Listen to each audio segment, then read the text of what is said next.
Hello everyone, you are watching Ad Plus Home Twitter, and in this session of Indian Polity and Constitution, we will study Article 212. तो शुरू करते हैं बिना किसी देरी के। जैसा कि आपको भी पता है, भारतीय संविधान यानी इंडियन कॉन्स्टिट्यूशन को आर्टिकल्स में बांटा गया है और इन्हीं आर्टिकल्स को 22 पार्ट्स के अंतर्गत रखा गया है। इसी 22 पार्ट्स में से 6th पार्ट में द स्टेट्स के बारे में बताया गया है, जिसके अंतर्गत आर्टिकल 152 से लेकर आर्टिकल 237 तक के सारे आर्टिकल्स आते हैं। यहाँ हम बस आर्टिकल 212 पर चर्चा करेंगे। आर्टिकल 212 पार्ट 6 के चैप्टर 3 के अंतर्गत आता है। चैप्टर 3 में स्टेट लेजिस्लेचर के बारे में बताया गया है। यहाँ मैं पहले कंटेंट को इंग्लिश में रीड करूँगा, फिर उसकी मीनिंग आपको हिंदी में समझाऊँगा ताकि आपको कंसेप्ट ज़्यादा से ज़्यादा समझ आ सके। Article 212 talk about courts not to inquire into proceedings of the legislature. Article 212 में कोर्ट्स द्वारा लेजिस्लेचर की प्रोसीडिंग्स यानी कार्यवाहियों की जांच न करने की बात कही गई है। देखिए, यहाँ पर एक बात मैं ऐसे ही आपको बता देना चाहता हूँ कि हमारा जो भारत देश है वो 3 इंडिपेंडेंट चीज़ों पर चलता है। पहला तो हमारा लेजिस्लेचर और ये पार्लियामेंट, जहाँ लॉ वगैरह बनते हैं, ठीक है, लॉ वगैरह बना, ठीक है। और दूसरा जुडिशरी, ठीक है। जुडिशरी क्या करता है, जो लॉ बने हैं उन पे केस वगैरह होते हैं तो उनमें वो सुलझाव करता है। और तीसरा जो है एग्जीक्यूटिव, जो एग्जीक्यूशन जो करता है, कोई कानून आ गया उसको एग्जीक्यूट करेगा पुलिस वगैरह के द्वारा कि कानून बरकरार रहे, कानून का कोई उल्लंघन ना करे, इस तरीके से। तो ये तीनों बॉडी अपने आप में इंडिपेंडेंट है, तो कोई किसी के कार्यवाही कोई कौन क्या कार्य कर रहा है इस बारे में कोई राय मशवरा एक दूसरे को नहीं दे सकता। इसीलिए लिखा है कि कोर्ट्स द्वारा जो है लेजिस्लेचर की जो कार्यवाही होंगी उनकी जांच करने का कोई अधिकार नहीं होगा कोर्ट्स को, लेजिस्लेचर में क्या कार्यवाही की जा रही है।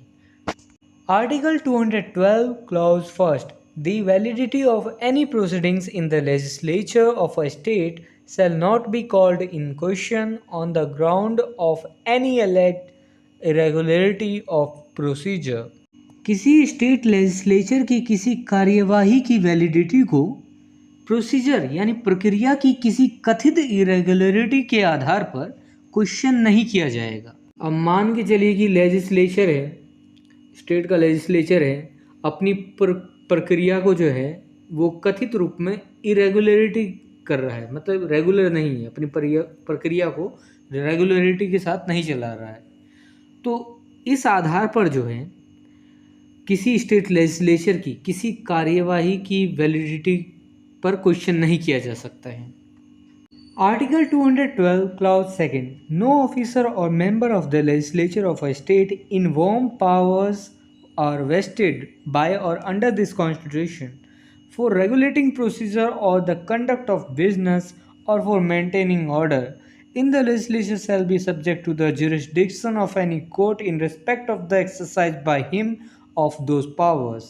किसी स्टेट के लेजिस्लेचर का कोई ऑफिसर या मेंबर जिसमें इस कॉन्स्टिट्यूशन द्वारा या इसके अधीन लेजिस्लेचर में प्रोसीजर यानी प्रक्रिया या कार्य संचालन की रेगुलेशन और व्यवस्था बनाए रखने की शक्तियाँ निहित हैं, पावर हैं उसके पास, उन शक्तियों पावर्स के अपने द्वारा प्रयोग के संबंध में किसी कोर्ट के अधिकार क्षेत्र के अधीन नहीं होगा। अब देखिए, कोई स्टेट लेजिस्लेचर है, उसमें कोई ऑफिसर है या कोई मेंबर है, ऑफिसर हो या मेंबर किसी स्टेट लेजिस्लेचर का, वो किसी भी न्यायिक अधिकार क्षेत्र में नहीं आएगा अपने कार्य संचालन के लिए कि भैया वो कैसे कार्य कर रहा है।